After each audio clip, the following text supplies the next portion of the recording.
My name is Elizabeth Sewe Champon.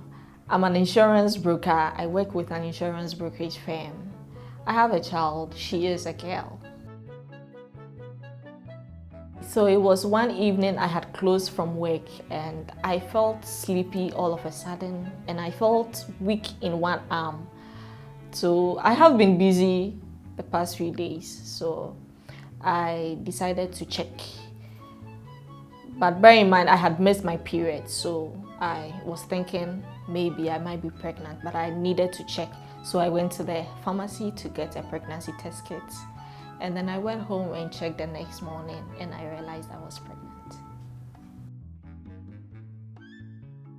A day to delivery, I had asked my auntie to get me some foodstuffs so I could prepare food for the following week.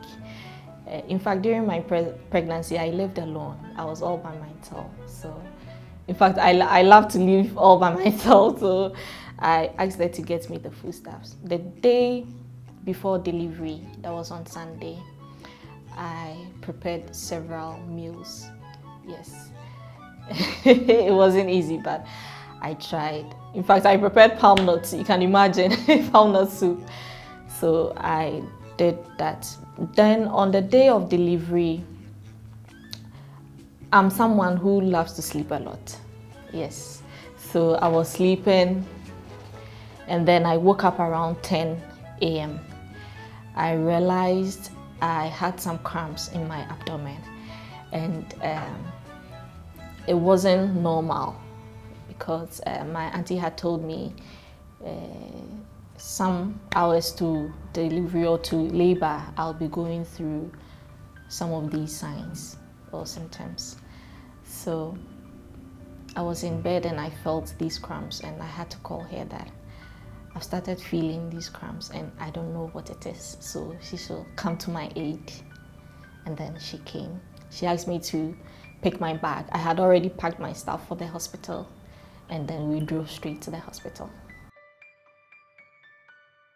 So when I got to the hospital, the gentleman at the reception didn't know I was in to have my baby. He thought it was a normal checkup.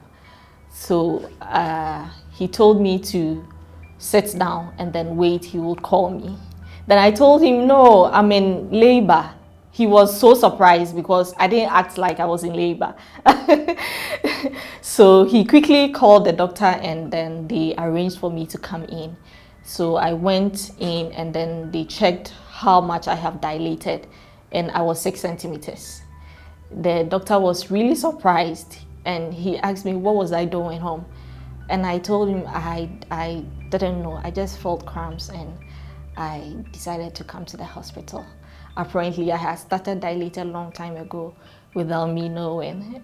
So they quickly arranged the labor ward for me, put all the things I'll need together, and then I was given a drip. So within some few minutes, they told me they were going to give me some injection to speed up the dilation so I could deliver my baby. Within some few minutes, I felt the urge to push and then that was it. Very simple.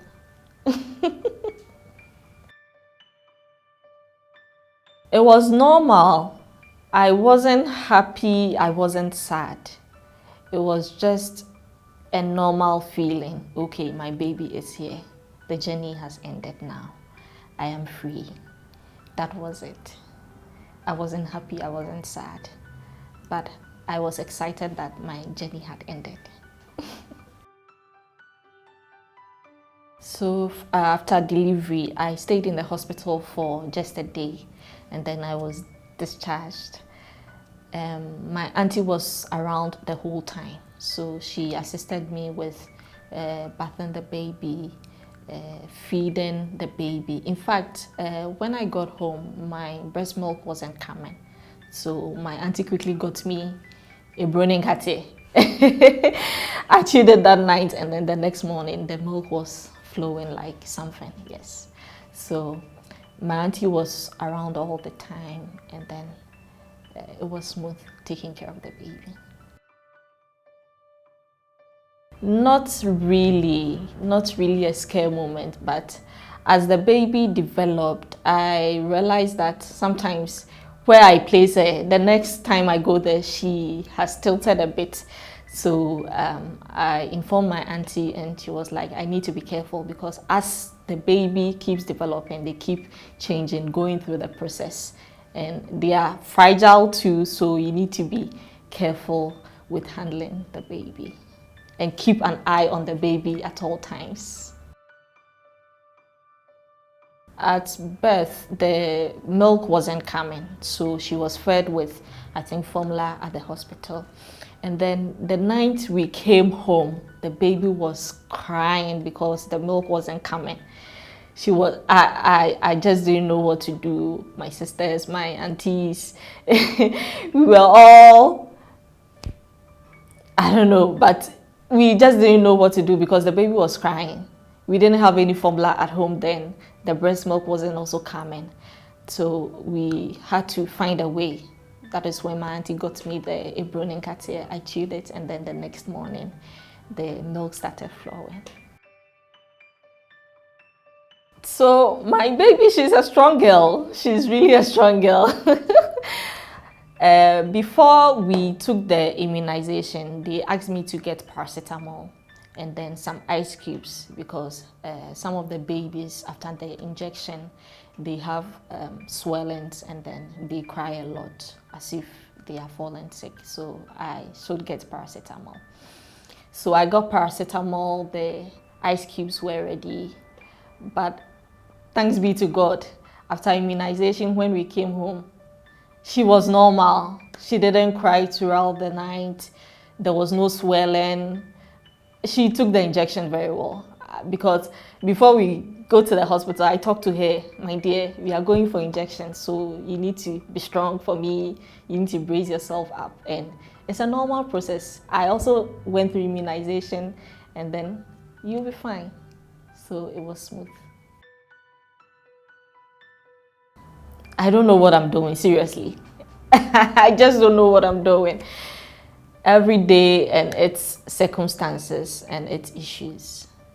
And with the help of my auntie, she has been through. She has 4 kids. So she knows most about raising kids. So I just listen to her advice, and then we go through the day at a time. Surprises. I think now I'm able to multitask, and then being able to wake up early, because I'm not a morning person. I sleep a lot in the morning.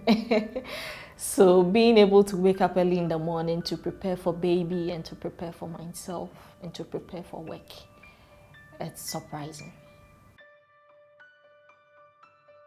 I read a lot on the internet, and then my boss also gave me a book.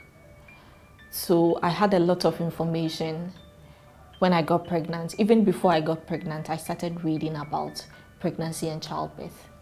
So most of the things I read about were true, and they worked for me. So I've started work. I started work after 3 months. My work is a bit tedious and demanding. So I was advised to start expressing the breast milk before I go to work. So I started expressing, I think, when I had 2 months. And then I had a little of the breast milk in storage for baby when I started work. So it's not been easy. It's not been easy at all, combining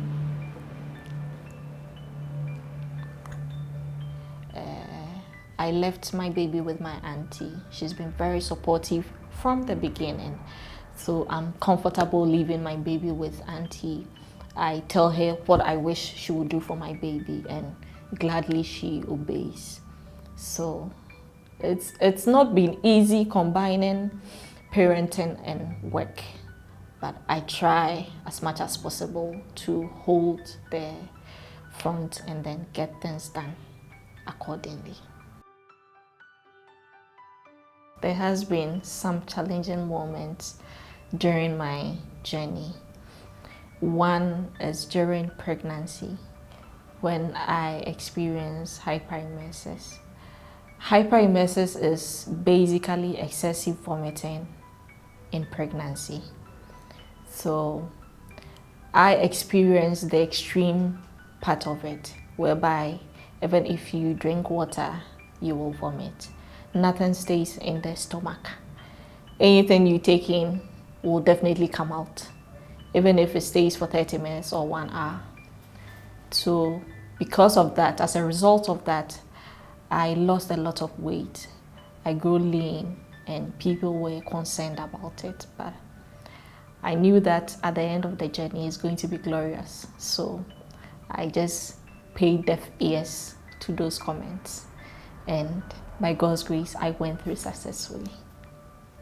The other challenge had to do with me having fibroids. My fibroids were huge. So my doctor advised that we would have a CS during delivery. But along the line, during checkup, he realized that the fibroids had shifted and that I will be able to push. Glory to God. That was what I wanted all the time. So during my labor period, I had to push, and I had my baby through vaginal delivery. So what I really wanted to talk about was my hyperemesis during my first and second trimester. It's unbelievable. It's let me say dangerous, because at that point, if you do not have a good doctor, if you do not have family, or even your husband supporting you in those times, you are not going to have it easy. So I'm encouraging all mothers who are experiencing hyperemesis and their family members to support them, because at that moment they need them the most, and especially at work. We need the support at work too. If there are some days that pregnant women need to take off, I think they should be granted that days off, so that they can take care of themselves and their families. So hyperemesis is something that needs to be talked about. We need to be educated about it, and we need to be taught how to handle ourselves if we experience hyperemesis. I want to speak to partners out there that you need to support your wives in these moments. This is when we need you a lot, because it's not easy at all. I believe the encouragement will help us go a long way through this journey, and we will all rejoice at the end of it.